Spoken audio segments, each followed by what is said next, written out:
unahin at dapat magkaisa.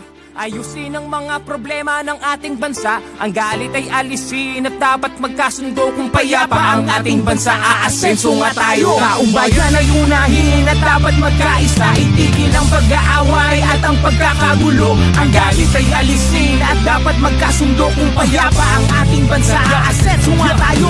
Ang kahirapan sa bansa ay lumulubha pa. Kailangang harapin ang marami nating problema.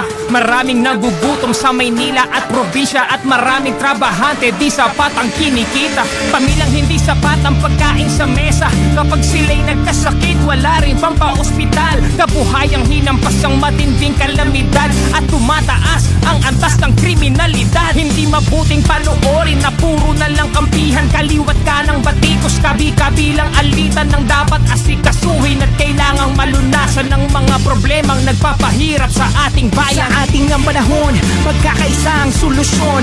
Magtulungan tayo, ito ang kailangan ngayon. Dapat nagkakaisa para payapa ang bansa. Pagkakaisa ang kailangan, di pa mumulitika. Ang bayan ay unahin at dapat magkaisa.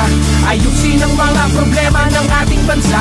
Ang galit ay alisin at dapat magkasundo. Kung payapa ang ating bansa, aasenso nga tayo. Ang bayan ay unahin at dapat magkaisa. Itigil ang pag-aaway.